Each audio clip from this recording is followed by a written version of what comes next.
2021 के हिसाब से लैम्बोर्गिनी की नेटवर्थ लगभग $12 बिलियन है। एक नए लैम्बोर्गिनी स्पोर्ट्स कार की शुरुआत $2 लाख से शुरू होती है और पुरानी क्लासिक मॉडल्स की कीमत तो मिलियंस में जाती है। लेकिन क्या आप जानते हैं कि इस शानदार ब्रांड के इन्वेंटर कभी जेल जा चुके थे? उनके सबसे बड़ी मोटिवेशन फेरारी के फाउंडर की वो बेइज्जती थी जो उन्होंने फेरुसियो लैम्बोर्गिनी की थी। इस अनोखी कहानी को जानने के लिए वीडियो को देखते रहिए।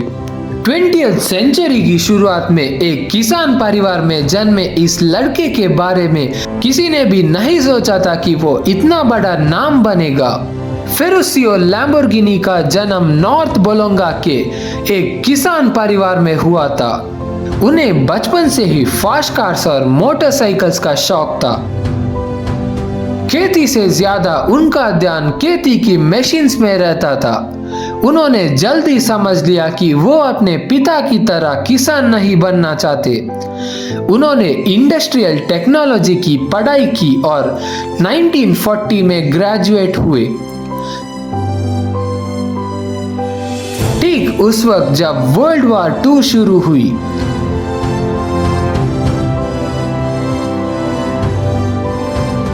वर्ल्ड वॉर 2 के दौरान उन्हें इटालियन एयरफोर्स में मैकेनिक के तौर पर काम करना पड़ा। वो इंजन ठीक करने में इतने माहिर हो गए कि उन्हें विज़र्ड कहा जाने लगा। लेकिन 1945 में ब्रिटिश आर्मी ने उन्हें प्रिजनर बना लिया। 1 साल बाद जब वो घर लौटे तो उनके पास काफी एक्सपीरियंस था। उन्हें ट्रैक्टर्स और मिलिट्री व्हीकल्स की गहरी समझ थी। उन्होंने सोचा क्यों ना इन दोनों को मिलाकर कुछ नया किया जाए।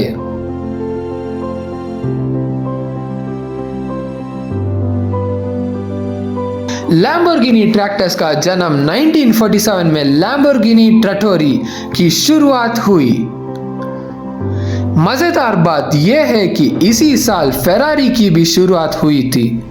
फेरुसियो ने देखा कि किसानों के पास मशीन्स की कमी थी, तो उन्होंने पुराने मिलिट्री व्हीकल्स को मॉडिफाई करके ट्रैक्टर्स बनाने शुरू किया।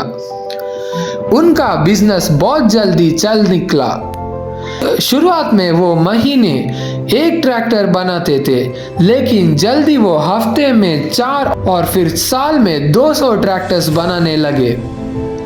1960 तक वो एक अमीर बिजनेसमैन बन चुके थे।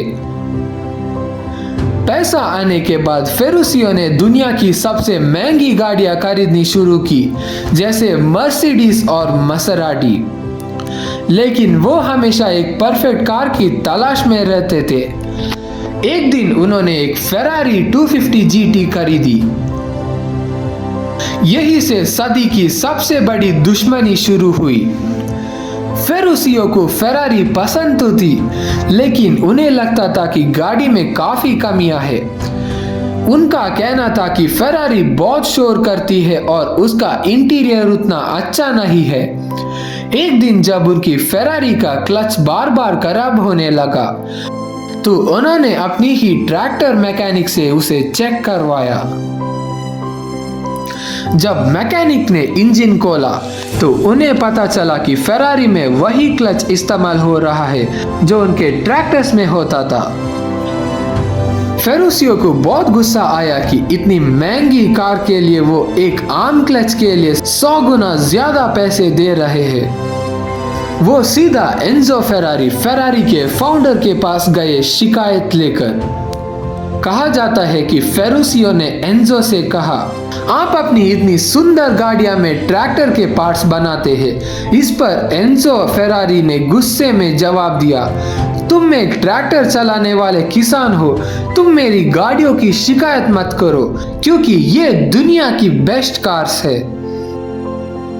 एंजो ने साफ कह दिया कि तुम ट्रैक्टर्स ही बनाओ और कार का काम मुझ पर छोड़ दो।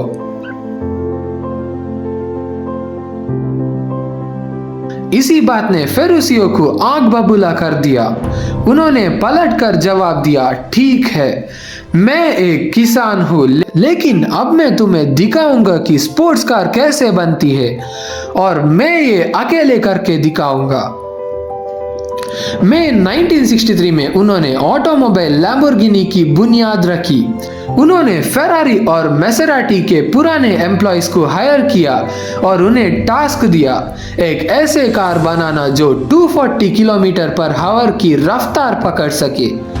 इसका नतीजा था लैम्बोर्गिनी 350 GT।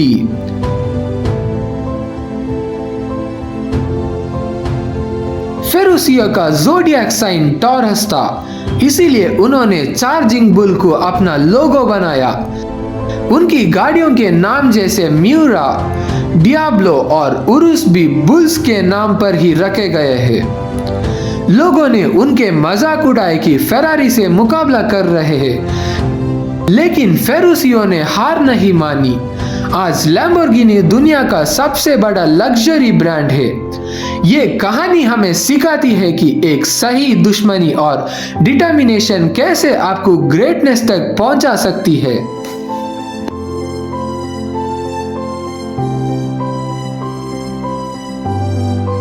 अगर आपको ये स्टोरी मोटिवेशनल लगे तो इस वीडियो को लाइक करो और मेरे चैनल को सब्सक्राइब करो। तो गाइस, मिलते हैं किसी एक नए वीडियो में नए टॉपिक के साथ। It's me Avinash signing out.